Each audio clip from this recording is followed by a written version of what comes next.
Hi, this is Mike Kennedy, M005 Kennedy today with you. We're going to be looking at the ring flash. This was made by Vivitar, actually, when Vivitar was still alive. And I'm going to explain under what situations you would use a ring flash and why you would want it. It's an electronic flash, but it's circular. You screw it onto the front of your lens, so you would actually, like if we were using it on this camera, it would actually go on like this. And you would be actually peering through the area.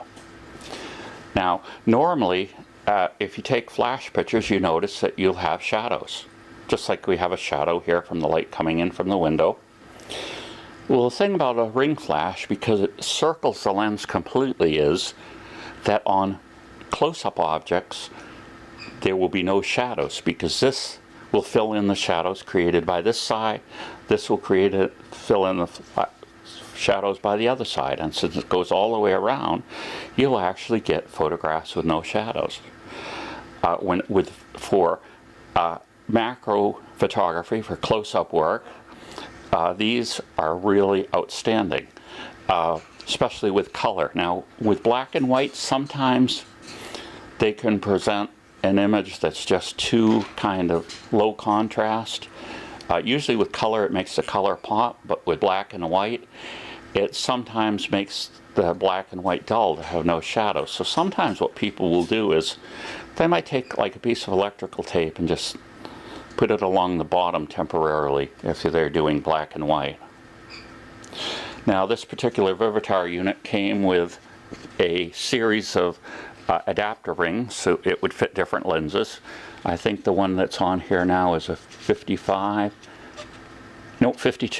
They had 52, 55. It has a photo cell in the front for automatic or manual, and it's got an electric eye, but you can see that if you're doing something really close, if you're photographing something right here, say, the electric eye is going to be measuring over here. It would, of course, be better to have a much more expensive unit, which I certainly couldn't have afforded, and my camera didn't do at the time. I had Konica cameras, and I guess now I've got some Canon cameras, but one with off-the-film flash metering would be the best. But this also has manual as well, and you can see on the back it's got a handy chart to tell you what F numbers for what distance and what ASA. It's got a push test button. It's got a ready light to tell you when it's ready. I found this to be invaluable for close-up photography.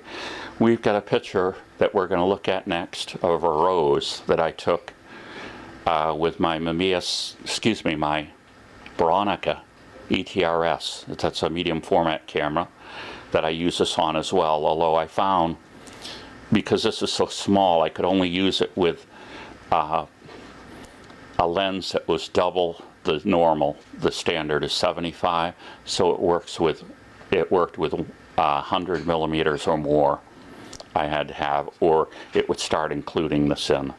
Now with your regular 35 millimeter camera, that wouldn't be any problem. I suppose if you put a super ultra-wide lens on, that would be a problem, but usually you're not using ultra-wide lens for close-up photography.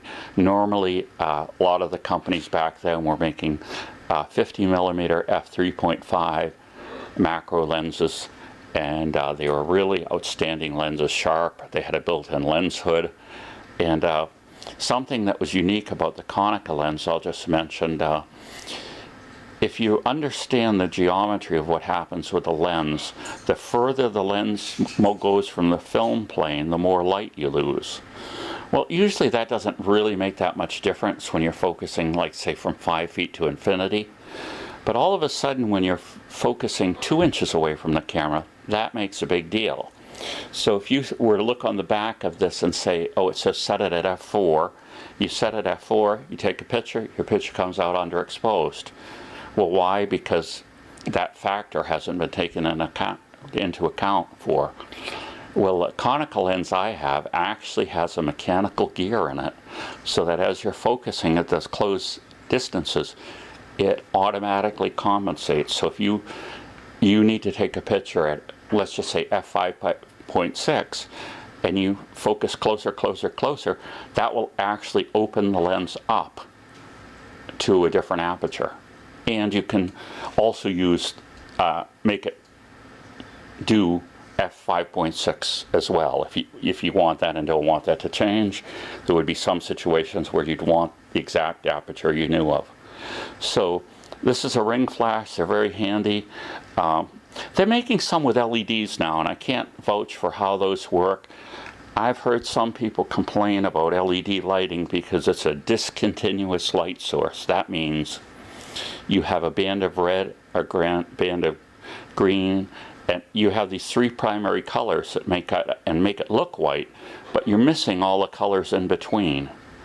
Now, the light from the electronic flash pretty closely simulates daylight, so you get true color results. So I've only used a flash, and like I say, I've seen a lot of LED ones, but I've heard some people complain about LED lights. Maybe someone in the comments below can comment on if they've used an LED ring light and how their photography comes out with it. Okay, so now let's take a look at that rose picture I talked about.